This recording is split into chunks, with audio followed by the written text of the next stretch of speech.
प्रिय विद्यार्थियों, स्वागत है आपका।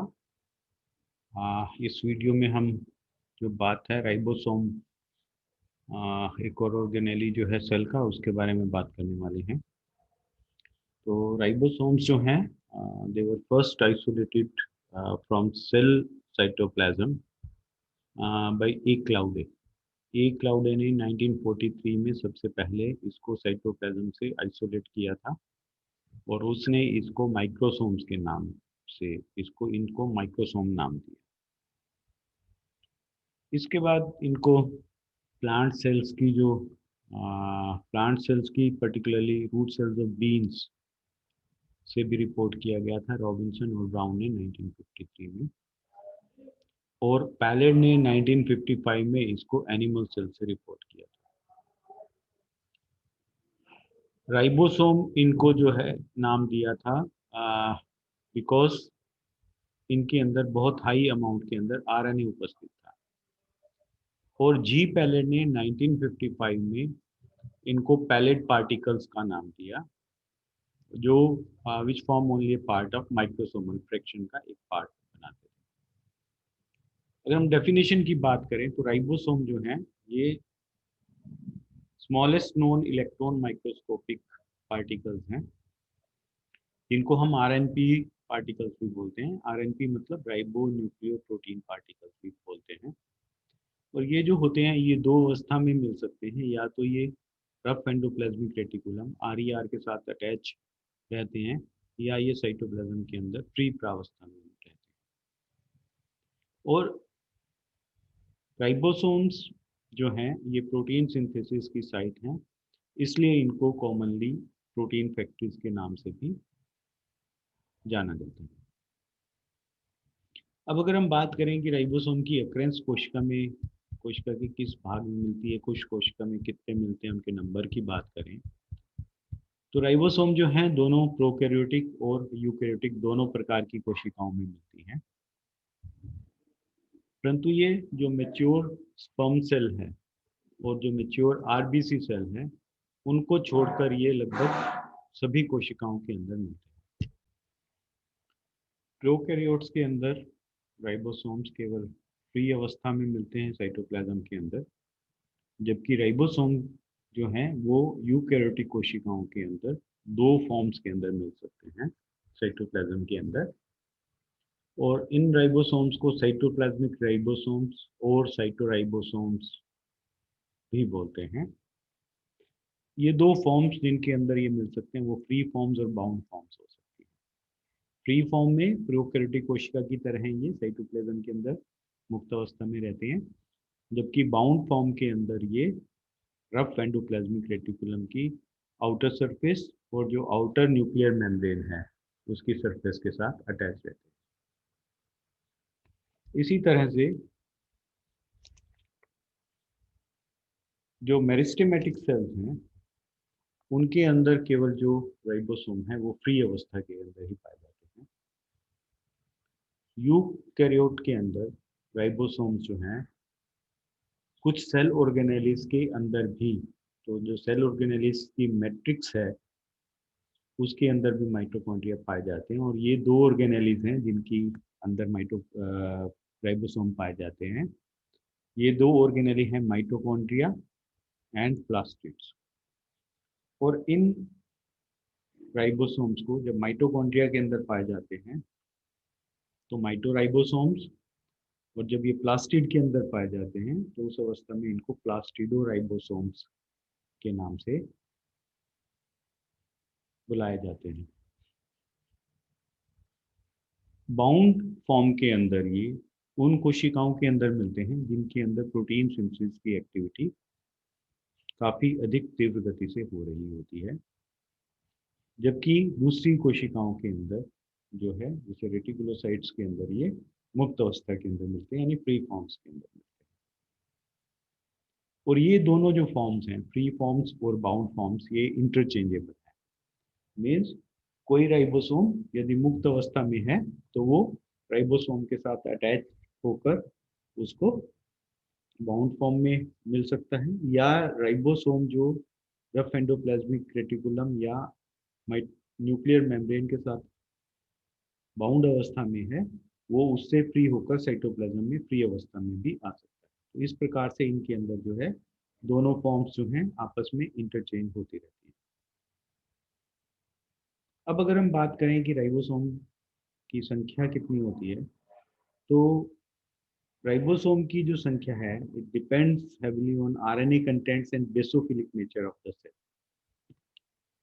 तो कुछ कोशिकाएं हैं जिनके अंदर ये काफी अवस्था में बहुत ज्यादा संख्या में मिलते हैं, परंतु कुछ कोशिकाओं में बहुत कम संख्या में होती हैं। जैसे प्लाज्मा सेल के अंदर, लिवर सेल के अंदर नीजल्स ग्रेन्यूल्स ऑफ न्यूरॉन्स हैं, उनके अंदर मेरिस्टेमेटिक जो सेल्स हैं, लिम्फोसाइट्स जो हैं, ईस्ट सेल्स जो हैं, कैंसर सेल्स जो हैं, एंडोक्राइन सेल्स जो हैं, इनके अंदर जो है काफी संख्या में मिलते हैं।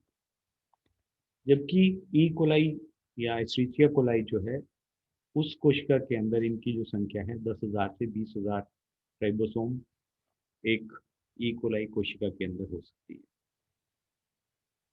बैक्टीरियल सेल जो बहुत रैपिडली डिवाइडिंग, अगर रैपिडली डिवाइड कर रही है, तो ये लगभग उस बैक्टीरियल सेल का 25 से 30% तो टोटल जो मास है उसका वो राइबोसोम बनाते हैं। अब इनकी जो संख्या है ये लगभग 1 × 10⁵ राइबोसोम्स एक रेटिकुलोसाइट रैबिट की एक रेटिकुलोसाइट के अंदर इतनी अधिक संख्या के अंदर हो सकते हैं। इसी प्रकार से अगर हम एक लिवर सेल का 1 mm एरिया जो है, उस एरिया के अंदर जो राइबोसोम की संख्या है वो 2 × 10⁻13 राइबोसोम तक हो सकती है। तो इनका नंबर जो है हाईली वेरिएबल है, it varies from cell to cell, and उन कोशिकाओं में इसका नंबर अधिक होता है जो कोशिकाएं बहुत रैपिडली डिवाइडिंग होती है। इसके बाद अब हम बात करते हैं टाइप्स ऑफ राइबोसोम। राइबोसोम्स कितने प्रकार के होते हैं? राइबोसोम्स जो हैं ये स्फीरॉइडल शेप ऑर्गेनेलिज हैं, और सेडिमेंटेशन कोफिशिएंट के आधार पर जो है, जो सेडिमेंटेशन कोफिशिएंट है ये मेजर है सेडिमेंटेशन रेट का इन अल्ट्रा सेंट्रीफ्यूगल फील्ड के अंदर, और इसे हम स्वेटबर्ग यूनिट के अंदर या एस के द्वारा निरूपित करते हैं। और ये जो एस है ये है आपके 1 × 10⁻⁴ पर centimetre per second dyne per ग्राम। तो ये स्वेटबर्ग यूनिट की जो है उसके आधार पर हम राइबोसोम्स को दो प्रकार के कहते हैं। एक कहलाते हैं 70s प्रकार के राइबोसोम और दूसरे कहलाते हैं 80s प्रकार के राइबोसोम। 70s राइबोसोम जो होते हैं वो प्रोकैरियोटिक कोशिकाओं के अंदर मिलते हैं, और 80s राइबोसोम यूकैरियोटिक कोशिकाओं के अंदर। प्रोकैरियोटिक कोशिकाओं के अंदर ये जो एस है, जो ये राइबोसोम का साइज है, ये 64 स्वेटबर्ग एस से लेकर 72 एस तक वेरी करता है, और लगभग एवरेज इसका 69 एस होता है। तो इसलिए इनको 70s प्रकार का राइबोसोम बोलते हैं। ये 70s टाइप का राइबोसोम है, ये 80s टाइप का राइबोसोम है। इसके अंदर जो होता है ये लगभग 200 से 290 एंगस्ट्रॉम इसकी लेंथ होती है। एंगस्ट्रॉम से मतलब 10⁻⁻10 मीटर। तो इसकी जो लेंथ है टोटल वो 200 से लेकर 290 एंगस्ट्रॉम तक इसकी 70s राइबोसोम की लेंथ होती है, और इसकी जो विड्थ होती है वो 170 एंगस्ट्रॉम से 210 एंगस्ट्रॉम तक होती है। और वैसिलेव ने 1971 में इसको जो है इसका अध्ययन किया था कि इनका साइज क्या होता है। इसी प्रकार से जो इसका मॉलिक्यूलर जो अगर हम इसकी मॉलिक्यूलर वेट की बात करें, तो इसका मॉलिक्यूलर वेट जो होता है वो 2.7 × 10⁻6 डाल्टन होता है।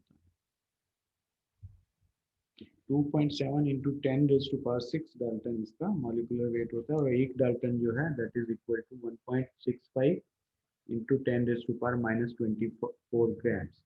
तो दीज क्वेश्चंस, ये आपके डाल्टन क्या होता है, एस क्या होता है, ये आपके कॉम्पिटिटिव एग्जाम के पॉइंट से भी इम्पोर्टेंट हैं ये। ठीक है, तो प्लीज लर्न देम कि स्वेटबर्ग जो होता है दैट इज इक्वल टू, जैसे हमने बात की, Svedberg is equal to 1 × 10⁻⁻13 centimetre per second dyne per gram, और जो आपके डेल्टन है that is equal to 1.65 × 10⁻⁻25 gram. Eighty S ribosome जो होता है वो साइज में कंपेरेटिवली थोड़ा बड़ा होता है, इसलिए एटीएस प्रकार का कहलाता है ये जो यूकैरियोटिक कोशिकाएं हैं उनके अंदर मिलते हैं, और इसकी जो लंबाई है वो इसके कंपेरेटिवली बड़ी होती है, 300 से 340 एंगस्ट्रॉम इसकी लंबाई होती है, और इसकी जो विड्थ है वो 200 से लेकर 240 एंगस्ट्रॉम तक हो जाती है, और इसका जो मॉलिक्यूलर वेट है वो लगभग 4.5 से लेकर 5 × 10⁻⁶ डाल्टन होता है इसका मॉलिक्यूलर वेट। और इनका क्योंकि सेडिमेंटेशन कोफिशिएंट एटीएस है, इसलिए इन राइबोसोम्स को एटीएस प्रकार का राइबोसोम कहते हैं। इस वीडियो में इतना ही, अगले वीडियो में हम बात करेंगे राइबोसोम की अल्ट्रास्ट्रक्चर के बारे में। Thank you very much for watching this video. Thank you, keep watching video.